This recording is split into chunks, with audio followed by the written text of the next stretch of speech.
I had a great time making the video last night for number 8. Figured I'd make another one for another one of my favorite problems. I've been just kind of working through all the ones I didn't get to today, but there are a few that I did get during the exam that I really enjoyed, and this was one of them.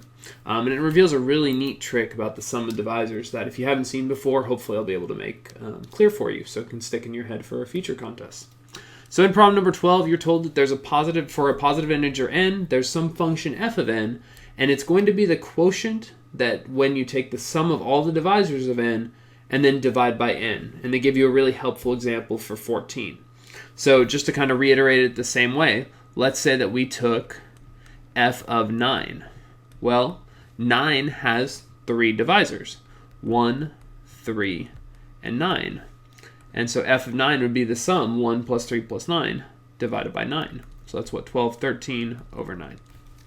So there's another example just to kind of illustrate how the function works. Now our question is related to figuring out f of 768 minus f of 384. And those two numbers are related to each other. You might even be able to see it right off the bat, especially now that I said it. But that's where we're going to go. But before we get there, I think it's more important to start with this phrase, the sum of the positive divisors of n. And the reason I want to start there is that this was something I learned a while ago, and then I sort of forgot a little bit, and I just was able to confirm it for myself on the actual exam when I was taking it in 10-15 seconds just to make sure it made sense.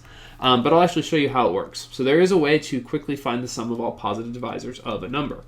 So to do that, I'm going to just use an example. So we'll get into the problem in just a second. Big investment ahead of time. So let's just take the number 24. That's the one that I used to kind of confirm my intuition and memory on the exam, or on the contest. So 24 can be prime factored into 2 to the third times 3. Now the reason I bring that up is also, of course, that 24 has a series of factor pairs. You have 1 and 24, you have 2 and 12, you have 3 and 8, you have 4 and 6. And I will point out that the sum of all those different divisors, if you add them all up together, you got 3, 6, 10, 16, 24, 48, 60. So the sum of the divisors of 24, like the sum of all positive divisors of 24 is 60. Now here's something that you may not have ever thought about, though, about all the divisors of 24. And I want to write it this way because I think it's kind of neat to see, and it'll help you see where this expression or formula or trick that I'm going to tell you, however you want to call it, comes from. So basically, the divisors of 24 are 1, 2, 3, 4, 6, 8, 12, and of course 24. And now looking at that list for a second in the specific way that I wrote it, I think reveals something kind of cool. In a sense, you can generate all of these by just combining, making, and choosing all the combinations of powers of those prime factors. So notice we have 2 to the 0 times 3 to the 0 here. Here we have 2 to the 1, 3 to the 0. Here we have 2 to the 0, 3 to the 1. 2 to the second, 3 to the 0. 2 to the 1, 3 to the 1. 2 to the 3, 3 to the 0. 2 to the 2, 3 to the 1. And 2 to the 3, 3 to the 1. So in other words, we want some way to get all those different combinations to come out together so that we can have the sum of the divisors. And there is actually a clean, quick way to do that. To find the sum of the divisors, and I'll do this again specifically for 24. The way that we can do that is we can focus on we can create a factor for each of the prime factors. We'll create a factor for 3. So this is 3 to the first power. So we'll have 1 plus 3 to the first. And then we'll multiply by the sum of all the powers of 2. 1 plus 2 to the first plus 2 to the second plus 2 to the third. And if you multiply these through, and I'm not going to actually do the multiplication because we can see what the result is up there. 1 times 1, or 2 to the 0, 3, or 3 to the 0, 2 to the 0. 3 to the 0, 2 to the 1. 3 to the 0, 3 to 2 to the 2. 3 to the 0, 2 to the 3. 3 to the 1, 2 to the 0. 3 to the 1, 2 to the 1. 3 to the 1, 2 to the second. And 3 to the 1, 2 to the 3. So we're actually getting the sum of all the divisors. So that's exactly what we're going to do. So, and I could generalize this here. In fact, I guess I will.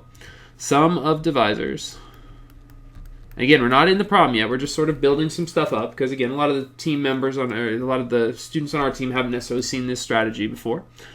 Some of the divisors here, the sum of divisors of n, let's call it n, and let's let n equal p to the m, q to the n, r to the s, and then etc. So we'll just pick a couple there.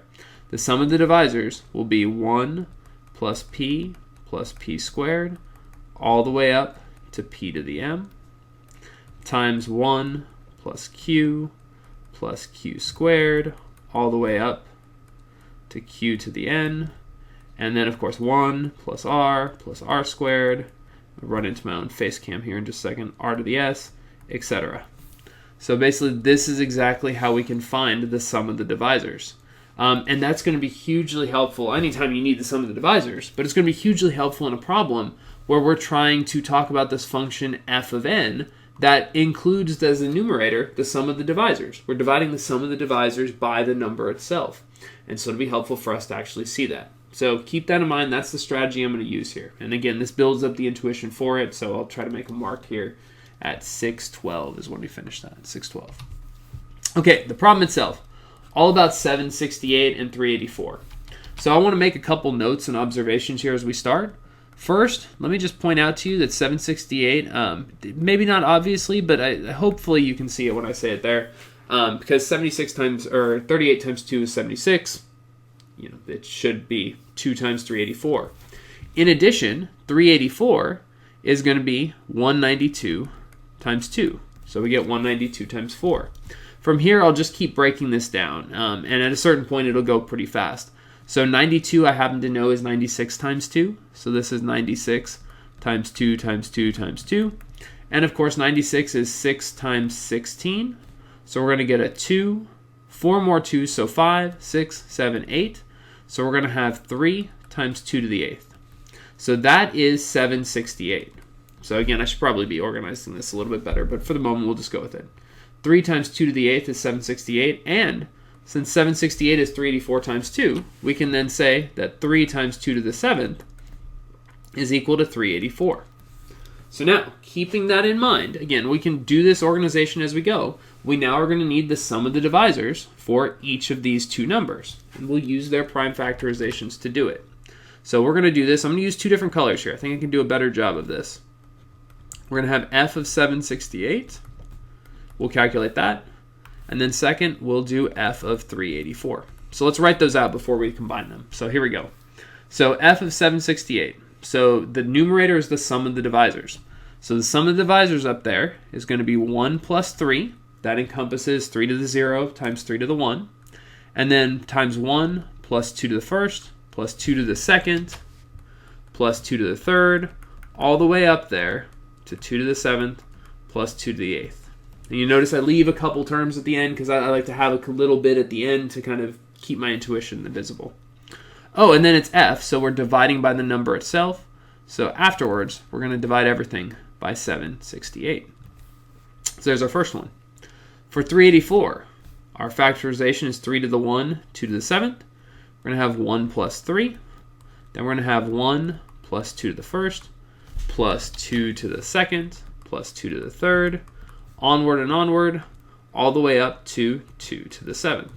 So again, it's a little bit shorter. We have one less term in that second factor because of the fact that there's one less 2 in the prime factorization. Like 384 is not quite that big.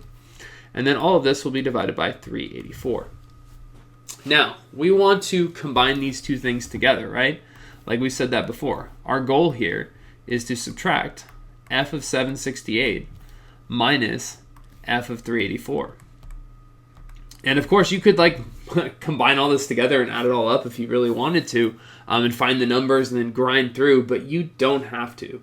There's some really cool stuff happening here. But first, we need to do one thing. If we're going to subtract those, we need to have a common denominator. And to get a common denominator, we're only one factor away.